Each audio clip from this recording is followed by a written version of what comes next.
होऊ द्यायची नाही हे आपण सगळ्यांनी जाणीव ठेवा. अनेक गोष्टी आहेत. और पेपर मी वाचलं म्हणजे मागच्या संचालक मंडळानं 446 कोटी रुपये कर्ज ठेवले ही त्यांची बातमी आहे पेपरमध्ये.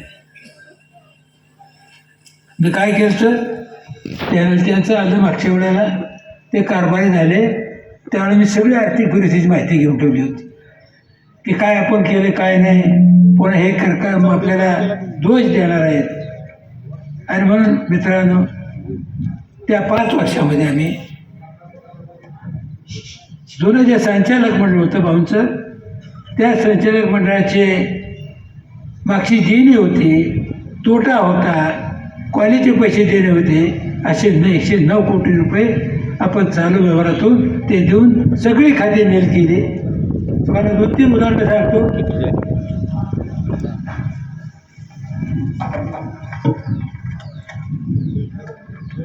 गेटकेन मुदत ठेव 8-9ची, सभासद ऊस खरेदी अनुदान 13-14चं, सभासद ऊस खरेदी अनुदान 14-15चं, व्यापारी देणे 31-15ची, व्यापारीचे लोन सॉफ्ट लोन 2015चं, NCDCचं हप्ता 14-15चा, शिकवणचं कर्ज 14-15चं, असे सभासद मुदत ठेव 13-14, बोनस 13-14, बोनस 14-15, रिटेन्शन 13-14, रजा पगार 14-15, मूज कार्यकर 9-10, तोटा 4 कोटी 5 लाख, शिवनगर विद्यापीठ मंडळ 446 कोटी 4 कोटी 46 लाख, असे 109 कोटी ही जी मागची देणी होती.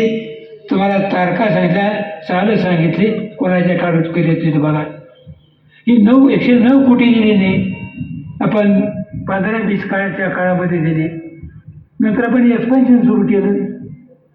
त्या एक्सपेन्शनमध्ये मशिनरी काय वापरली, कशी वापरली त्याची माहिती मी दिली. 193 कोटीची सगळी मशिनरी म्हणजे एक्सपेन्शन, डिस्लेचा प्लॅन, तुमचं गोडाऊन, तुमचं शेततळं, बाकीच्या सगळ्या गोष्टी ते 193 कोटीमध्ये केल्या. ते करत असताना आपल्याला माहिती आपण मध्ये तारखे सांगायचे. 600 कोटीचं कर्ज, 700 कोटीचं कर्ज. आपल्या गावचे तुकारामभाऊ उभे राहिले, एकाला तरी मानवड केली का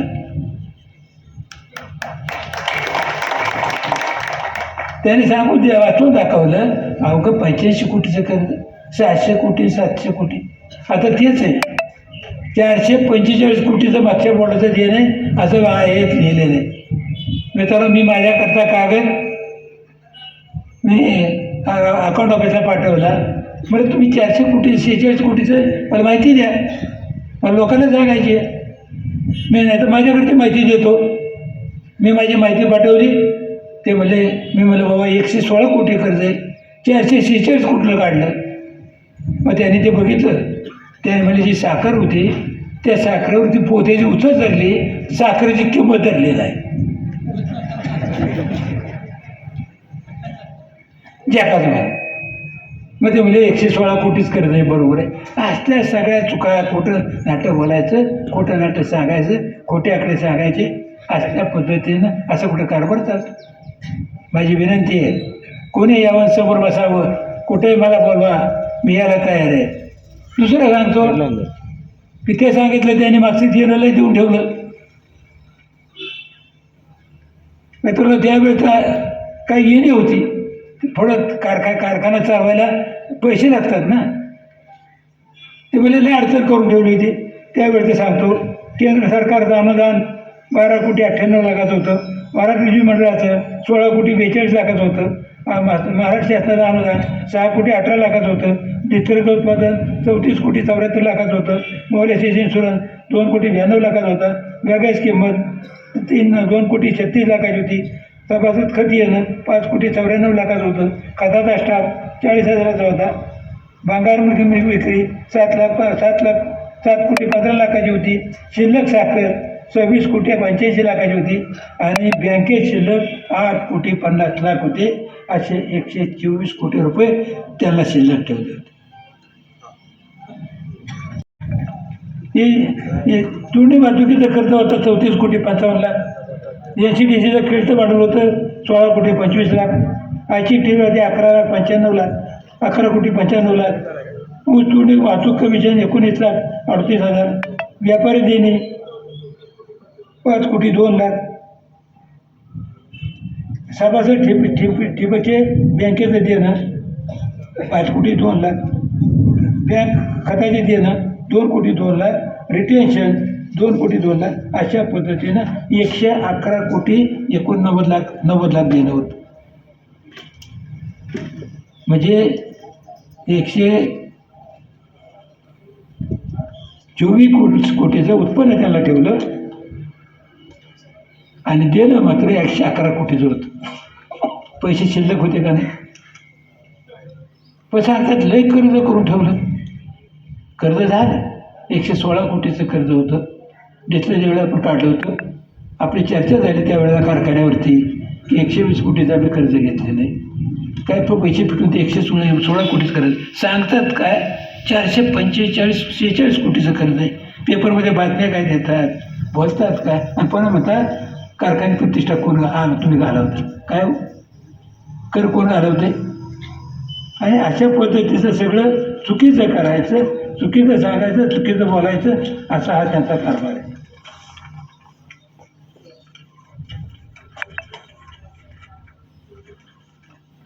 हे मी कागद हुडकून काढले. मला 446 कोटी म्हणजे सगळ्याला शंका येणार. त्याचा आपण खुलासा केला पाहिजे आणि म्हणून मी आपल्याला सगळ्याला खुलासा केला. खूप गोष्टी आहेत, इतक्या चुकीच्या गोष्टी आहेत, खूपच आहेत. गोडाऊन बांधलं, गोडाऊन 80-85 लाख रुपये जास्ती दिले इस्टिमेटपेक्षा. गोडाऊन बांधलं, पहिलं तर त्याचं 3.5 लाख पोतं साखर ठेवली.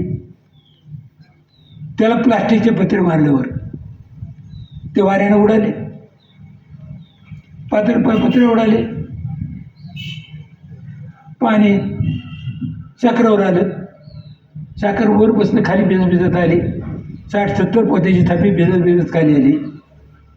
43,000 पोतं भिजलं. 7,000 पोतं सांडमाड झाली. परवाचा पाऊस झाला, 9,500 पोतं साखरेचं भिजले. गोडाऊन किपरला विचारलं, फोन केला, मला काय किती भिजले साखर? नाही अन्न असं झालं. मी जेव्हा आकडे सांगायला सुरुवात केली तेव्हा ते मला खरं आहे. म्हणजे इतके सगळे लाभाडीचं तिथं राहायचे. म्हणजे सगळे माहिती. तुम्ही सांगा 60,000 पोतं साखर भिजत असेल, काय करता ते? 60,000 पोत्याची करा ना. 1900 रुपयाने किंमत करा. 30 रुपयाने साखर चालली, 19 रुपये एकाला पोत्याला.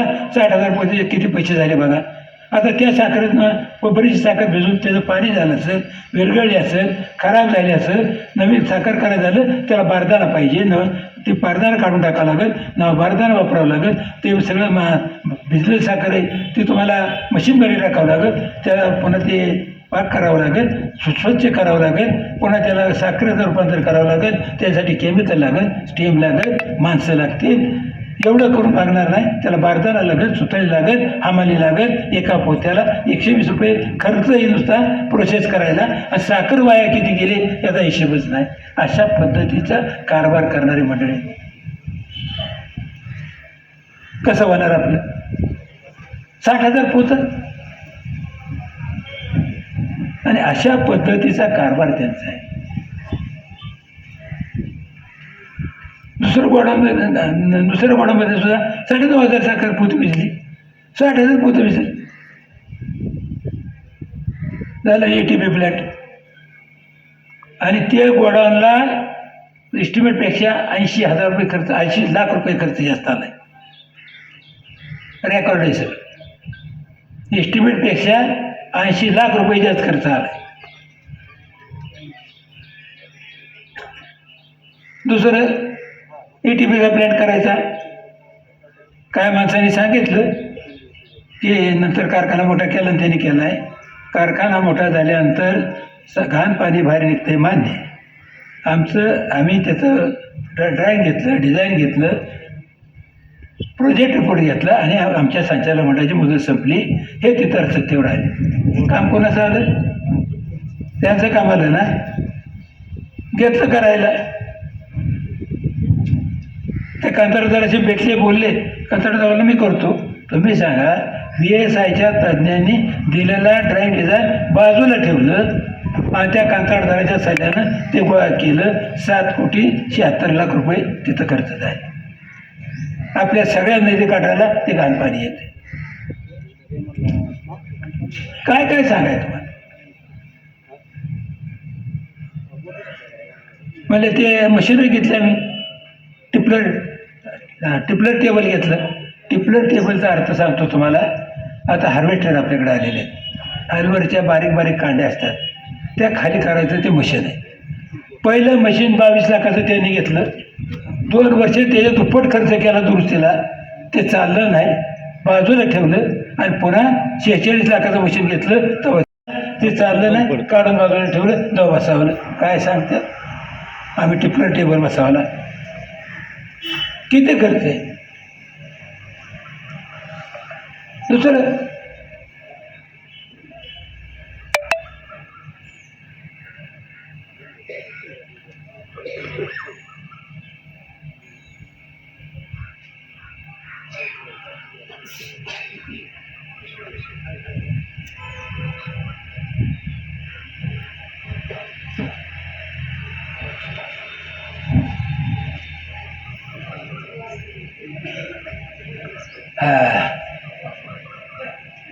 साखर सांगतात 36 भाव मिळाला.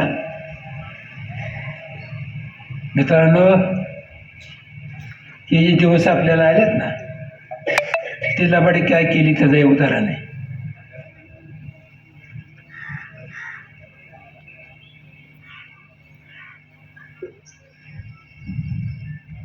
साखरेची बाजारात किंमत तर काय असतं? साखर भाव काढताना साखर विकून आलेले पैसे जमेला धरतात, मोलासेस विकून आलेले पैसे जमेला धरतात, भाग्यास विकून आलेले पैसे जमेला धरतात आणि जो स्टॉक आहे त्याचं मूल्यांकन करतात.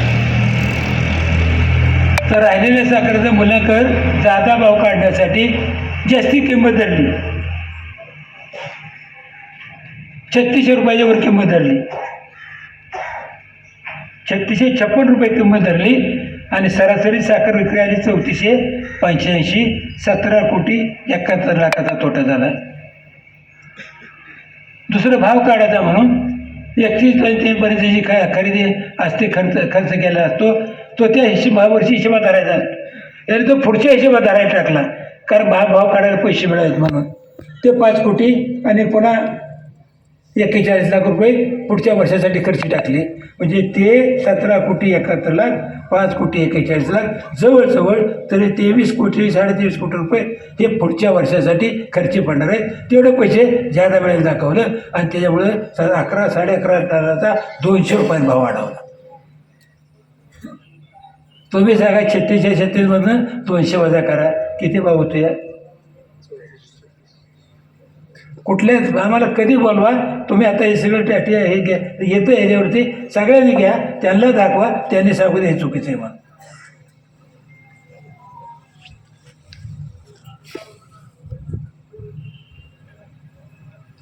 आता भाव काय देतात बघा की.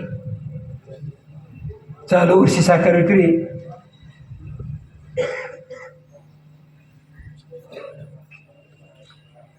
4320 रुपयापासून 3,3800 रुपयापर्यंत आपल्या साखर कारखान्यात साखर विकली आहे. आता भाव किती बसायला पाहिजे?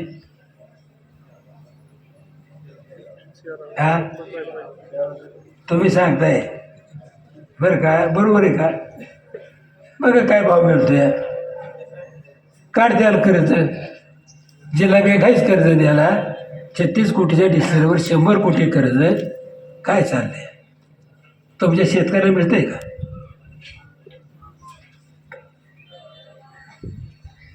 आपले घाण पाण्याची तक्रार आली खाली. घाण पाणी नदी देते, पाणी खराब झाले. त्यावेळी त्यांनी चक्क लढवले. म्हणजे ते जे सांडपाण्याचं टँक सांडपाणी आहे ते म्हणजे त्या तुमच्या टाकळ्याच्या रानात टाकूया. 4 गाड्या, 4 लोकांच्या 4 गाड्या 15 दिवस काम करत होत्या. त्याचं बिल मित्रांनो झालं 71,15,000 रुपये. पटतं का तुम्हाला?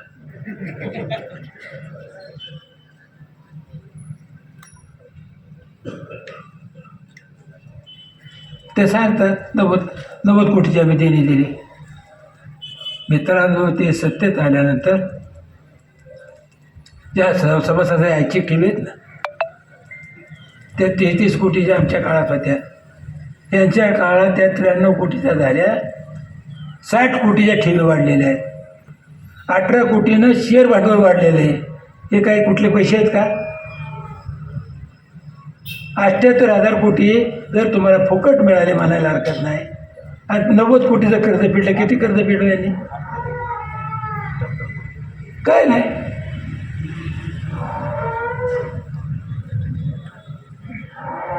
कारखान्याचे कामगार आता तुमचे आपले सगळेच आहेत. आता त्यांचे कामगार प्रचार करतात, आमचे कामगार प्रचार करतात. करू नाही पाहिजे, त्यांनी नाही केलं पाहिजे, आम्ही नाही केलं पाहिजे. आपले कामगार प्रचार करतात म्हणून त्यांनी काय केलं, मला त्याला रिवोर्ड करायचं. रिवोर्ड करण्यासाठी काय करायला पाहिजे?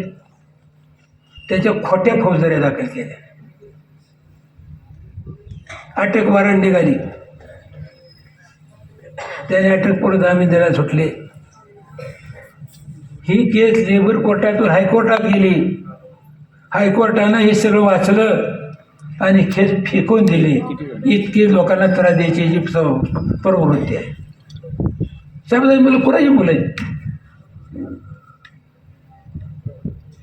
हे कधी झालं होतं का काय 50-60 वर्षात असं?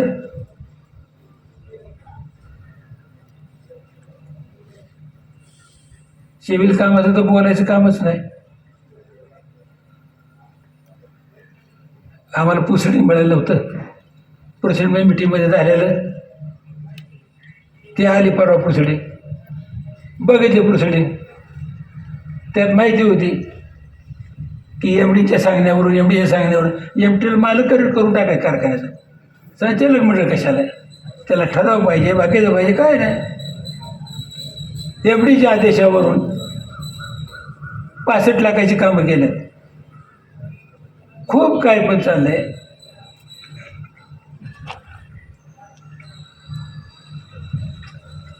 बोर्डाच्या मीटिंगमध्ये चेंबर बांधायचं काम, माल मटेरियलसुद्धा चेंबर, आपल्या गटराची चेंबर 13,000चं दिलं होतं. 19,000ची बिलं झाल्यात. 19,000 रुपये चेंबरच्या प्रमाणे बिलं झाल्यात. पाईपलाईन टाकायची होती, त्याचं बी असंच. अशा पद्धतीनं सगळं जोरात चाललेलं काम. आपल्या कार्यक्षेत्रात मुरुम टाकला म्हणजे 25 लाखाचा. अशा कितीतरी गोष्टी चाललेल्या आहेत. गोडावचं सांगितलं तुम्हाला 82 लाख 19,656 रुपये इस्टेटपेक्षा जास्त पैसे दिले. किती? 82 लाख. आणि गोडावचं काय काम केलं? 50,000 कोटी साखर मिळली. म्हणजे अशा पद्धतीचं सगळं काम झालेलं आहे.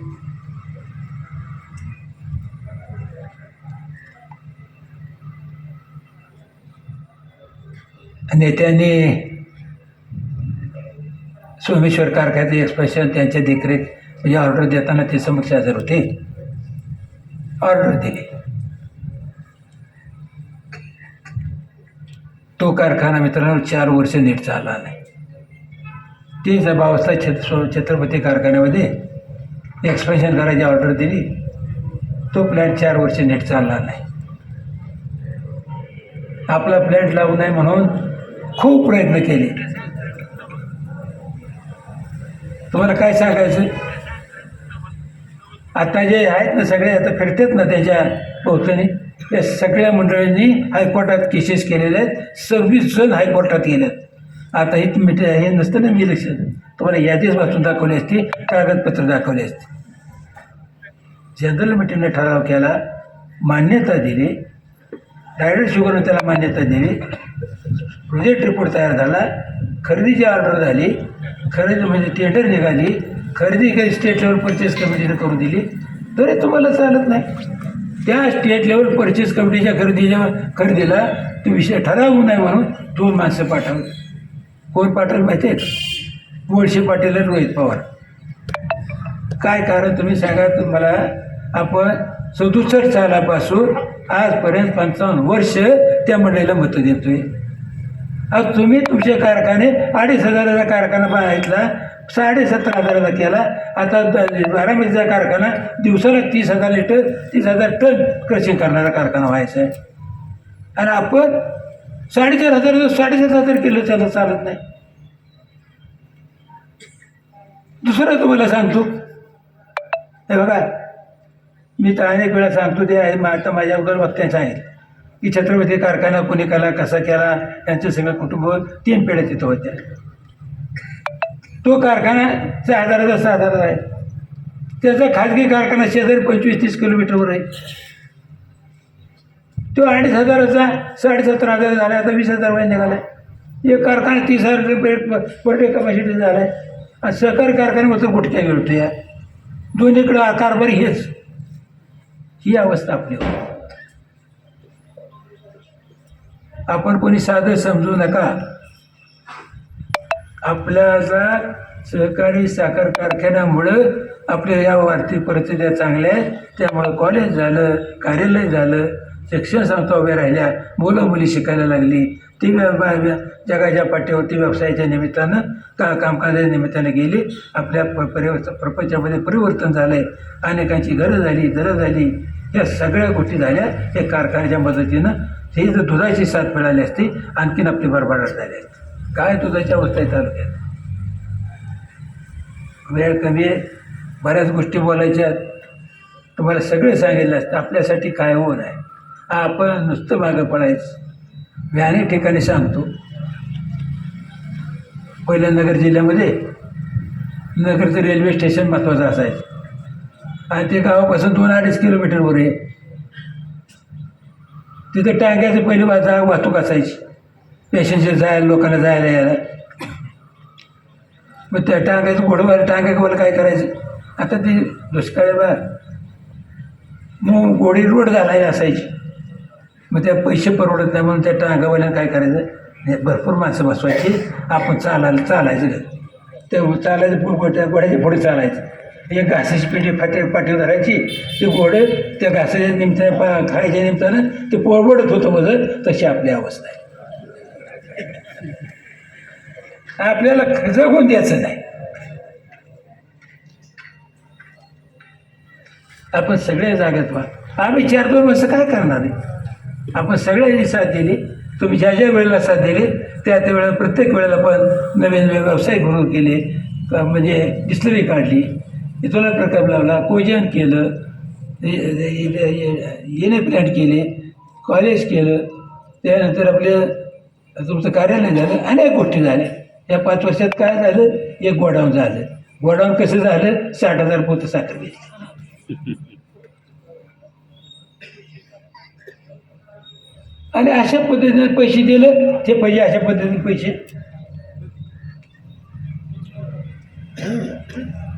आता सध्या असं आहे की जर तुम्हाला काय पार्ट लागायचे असले तर तुम्ही बेरिंगसारखा पार्ट लागायचा असला तर 4 ते 6 तासामध्ये कसल्याही प्रकारच्या बेरिंगचा पार्ट तुम्हाला मिळतो.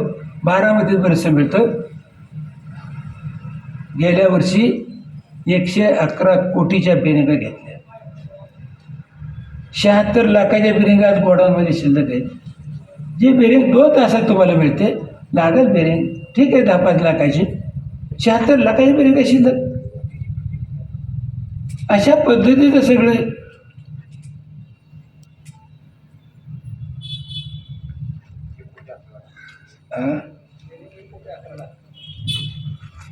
तर 111 कोटीचे आहेत. काय 111 कोटीच्या बिलिंग आहेत. नाही हो, काय असू दे, मी सांगतो तुम्हाला. 111 कोटी माझं पाठवे. तू 111 कोटी ध्यानात नाही ठेवायचं, मग काय ठेवू. आणि अशा पद्धतीचं सगळं का तुम्ही सांगा 111 कोटीच्या बिलिंग घेतलं म्हणजे काय असेल हो? मिळत नाही म्हणून घेतलं? समजून घ्या.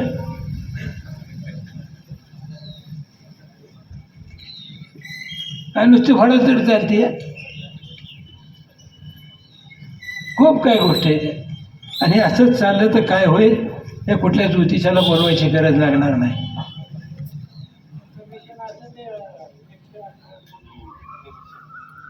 ह्या खूप आहेत वेळ पुरणार नाहीत ते. त्याला वाटतं आपल्याला कोण बघत नाही, काय नाही. ठीक आहे, आता काय काढलं म्हणजे नेते कारखान्यात 5 वर्ष आले नाही केलं. आम्ही ज्या वेळेला एक्सपान्शन करत होतो ना, त्यावेळेला कारखान्यासाठी काय लागणार मटेरियल घ्यायचं म्हणलं ना, विषय मांडला तर उठून ते म्हणणार ऊस नाही कशाला खरेदी करायची, ऊस नाही कशाला खरेदी करायची. आणि दरवेळेला विरोध करायचे. आम्ही तो विरोध घ्यायचो, नोंदायचो, त्याला पोच द्यायचो. ते तर आम्ही केलं नाही. हाय तुमच्या मनात काय करायचं आहे तुम्हाला करा. तुमची काय अडचण आली का? बरं आमच्या वयाचा विचार, खासदारकीची आमदारकी निवडणुकीची बोलवून द्या आम्हाला.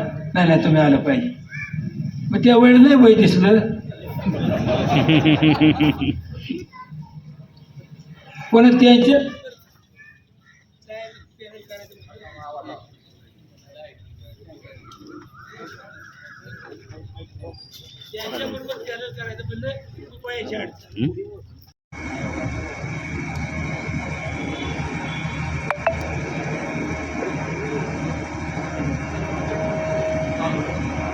आता अनेक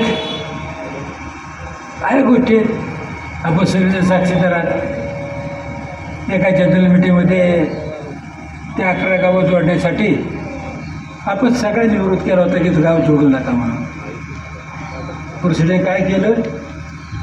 गावात जोडल्याचं प्रोसिडिंग केलं. इतकं नाही, त्या गावातल्या मंडळीला 4 माणसांना बोलवलं आणि कोर्टात पाठवलं की माळेगाव कारखान्याच्या काय सभासद आम्ही झालो आहे, ते आम्हाला सभासद करून घेत नाही, त्याला हायकोर्टात पाठवलं. कोणी पाठवलं? त्यांनी पाठवलं. आपण एक केलं होतं की तो प्रोजेक्ट रिपोर्ट ज्या वेळेला ती मिटिंग होती त्या मिटिंगला हे घोटाळा करणार माहिती होतं म्हणून आपण काय केलं की सरकारी माणसं चर्चा बोलवलं. त्यांनी हे सगळं टेप केलं आणि ते कोर्टाला दाखवलं. कोर्टाने ती केस काढून टाकली. तरी पण त्याला काही ते जमलं नाही. बरं प्रोसिडिंग पाठवलं आपल्या सगळ्याला त्या 11 गावं जोडायचा. अहो जनरल मीटिंग म्हणजे त्या संस्थेचं सुप्रीम कोर्टासारखी पॉवर त्याला आहे. त्या संस्थेचा निर्णय घ्यायचा अधिकार त्या जनरल मीटिंगला आहे. ते जनरल मीटिंग निर्णय घ्यायचा त्यासुद्धा तुम्ही मोठी करताय. मग कारखान्याचं काय तुम्ही मालक झाला? अशा पद्धतीचं काम चालू आहे. आपण सर्वांनी तिथं आला, सर्वांनी त्याला दाखवून दिलं ते नाही चालायचं म्हटल्यानंतर त्यांना ते माघार घ्यावी लागली, लिहून द्यावं लागलं. म्हणजे आपल्या कारखान्याच्या इतिहासात नाही, सहकारी साखर कारखानदारीच्या 60 वर्षाच्या इतिहासामध्ये अशी नामुष्कीची पाळी फक्त माळेगाव कारखान्यावर आहे. अहो सभासद सांगतात आमच्या इथं नाही. नेत्याला पाहिजे होतं. का पाहिजे होतं? तर तुम्ही मंडळी ऐकत नाही म्हणून ते आता आपल्याबरोबर आव्हानं वाचवायचे. जे छत्रपतीचं केलं ते आपलं करायचं आहे. त्यांचं आपल्यासाठी काही नाही, फक्त त्याच्यासाठी. आपण सावध राहिलं पाहिजे, जागे राहिलं पाहिजे. आपला प्रपंच मोडून द्यायचा का हा विचार आपण केला पाहिजे. आणि जर कोणी आपला प्रपंच मोडत असेल, आपल्या जेवणाच्या अन्नाच्या ताटात कोणी पाणी ओतत असेल, ऐकून घ्यायचं का? अजिबात नाही. आपलं कोणी नुकसान कर, कारखाना आपल्याला तर काढून टाका, काय राहते आपल्या प्रपंचात बघा. आज काय आपल्या शेजारी छत्रपती अवस्था झाली, कुणी केली? कोण तिथं प्रमुख होतं? तो सहकारी साखर कारखाना चांगला असताना आजारी पडला आणि मोडलेला कारखाना अंबालिकाचा घेतला बंद काढलेला, तो मात्र जोरात चालतो. या कारभारी दोन्हीकडे हेच. म्हणजे आपल्या शेतकऱ्याच्या प्रपंचावर किती लक्ष आहे? काय लक्ष नाही. आणि पुन्हा दमदाटी माझं अनुदान काढलं तर मग याद राखा. काय बाबा अनुदान? खरं ते बोलतोय आम्ही. हेच काय अनुदान आहे? तुम्ही सांगा हे कुठं या?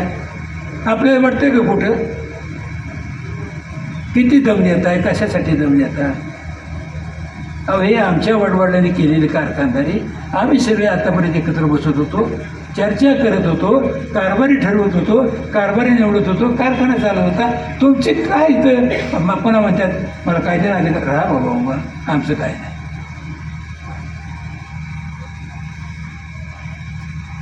अशा पद्धतीचा कारभार चालू मित्रांनो आपल्याला जागा राहावं लागलं. मागच्या वेळेला चेअरमन निवडला, आमच्या कानावर आलं 2.5 कोटीचा लिलाव झाला आणि ते पैसे पक्षाला मिळाले. खरं कुठं माहीत नाही. आता चाललं या एक मग तुम्हाला चेअरमन करा 5 कोटी देतो, दुसरं मग तुम्हाला चेअरमन करा 10 कोटी देतो. हे लांब आम्ही ऐकतो. सगळे धंदा आणखी आणि त्यांच्या हातात आपल्या वडवडिलांनी उभी केलेली कारखानदारी द्यायची का? त्याचा विचार आपण करा की ज्या जुन्या माणसांनी आपल्या वडीलधाऱ्यांनी जुन्या माणसांनी त्यावेळेला 60 वर्षापूर्वी 350 रुपयाचा शेअर घ्यायला, 450 रुपये शेअर घ्यायला पैसे नव्हते. त्यावेळेला गावाकरता दावणीची जनावरं विकली, घरातलं धान्य विकलं, सोनं नाणं वाढलं, कर्ज काढलं आणि आपल्या ह्या पुढच्या पिढीसाठी ही कारखानदारी उभी केली. मोडायची का? नाही मोडू देऊ चालणार. आणि म्हणून आपल्याला सगळ्याला विनंती करतो की आपण सर्वांनी येत्या 22 तारखेला जी निवडणूक आहे, अनेक प्रयोग आपल्यावरती होणार आहेत. पाहुणेरावळ्याचं पिऊ फुटल. मागच्या वेळेला पाहुणं आलं तर आपण ऐकलं पाहुण्याचं काय झाली अवस्था. आलं का पाहुणा? तर मग भावाचे पैसे काय पडले त्याला? कळतं का कोणी आपल्याला पैसे? सगळं कोण देत आहे का? इथं पडू द्यायला ठेवा. पाहुणे आले, आगं स्वागत करा, जेवायला घाला, गोड बोलून त्याला पाठवून द्या. त्यांचं नुसतं ऐकून घ्या, मागच्यासारखं फसवू नका. अहो ज्यांचे कारखाने बंद पडले ते आपल्याला सांगा येतात. ज्यांचं चुकीचं चाललं आहे ती माणसं आपल्याला सांगा येतात. अहो तुमचं ठीक आहे, आमचं कसं चाललं आहे? आपला अर्धा एकर उसे 15 टन आहे, 20 टन आहे, 25 टन आहे. तुम्ही सांगा माळेगाव कारखाना वजा करा, हे मंडळी कसा होत नेत्यात?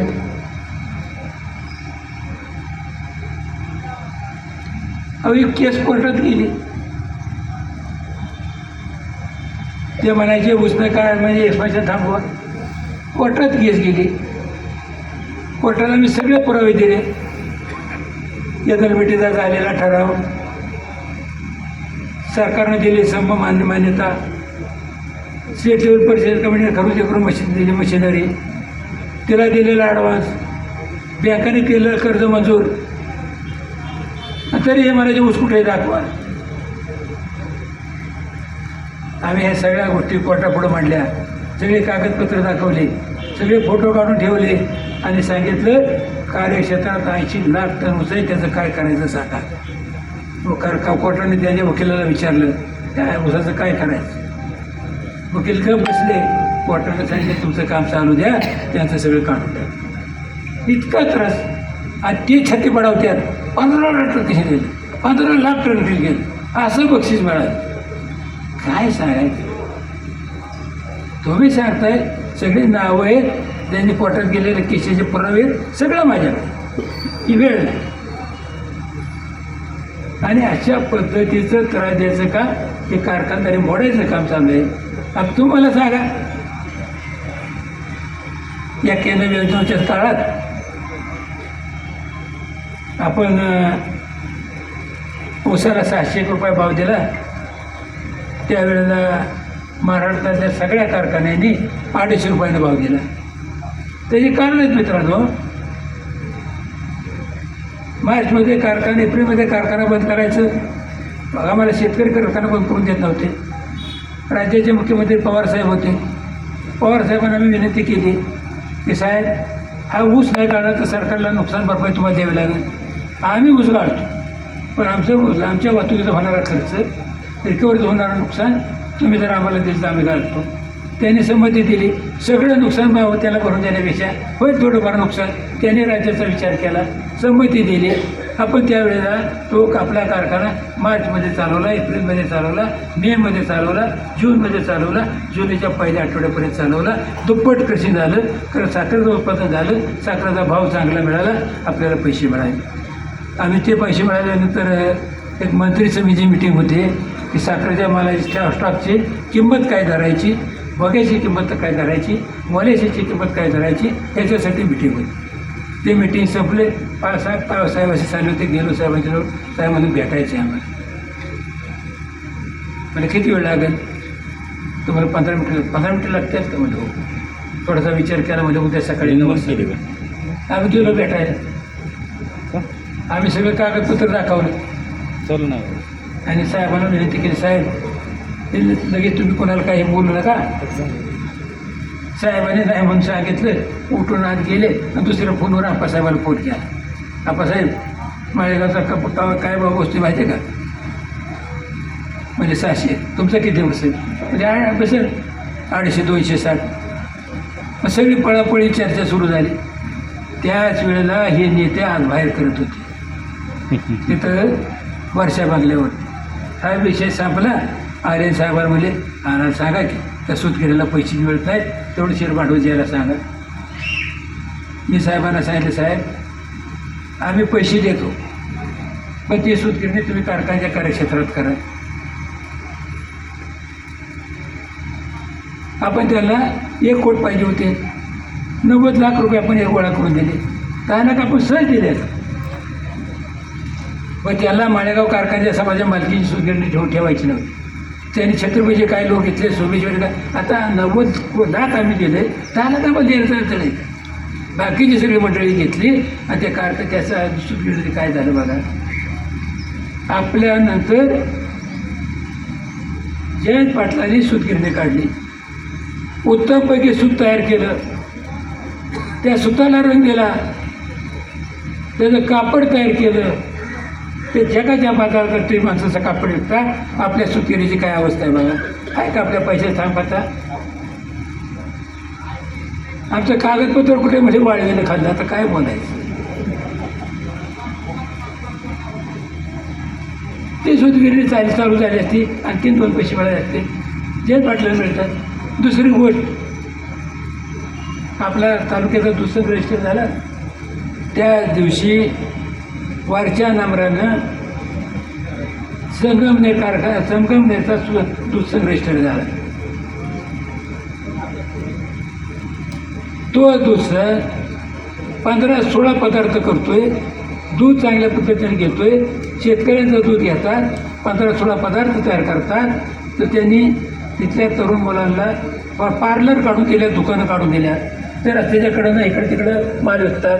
तो माल पोचवायला त्या तिथल्या मुलांना त्यांनी टेम्पो भाडा विकत घेऊन दिल्या. अशा पद्धतीचं सगळं आपल्याला काय आहे काय. एक त्याचं डायनेमिक सांगतो परत चाललंय. तुमची आमच्याकडे आहे का काय लक्ष? काय आपल्याकडे लक्ष नाही.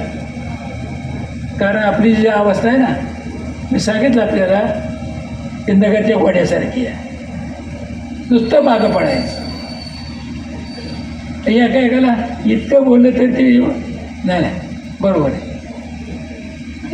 काय तर काय सांगायचं. पण घरी काय सांगतो माहिती आहे का? त्यांनी आता घराला काय सांगतो माहिती आहे का?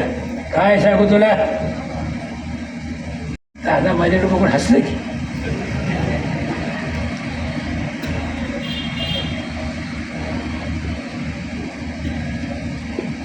अशी आपल्या नेत्यांची अवस्था आहे. कोणाला तिथं किंमत नाही. तुम्ही सांगा, नेहमी म्हणणारे बलाढ्य नेते आज का घरी का पाठवले का नाही त्यांनी? ज्याने 20 वर्ष, 25 वर्ष, 40 वर्ष जेव्हाचं रान करून सेवा केली, आज काय अवस्था आहे त्यांची?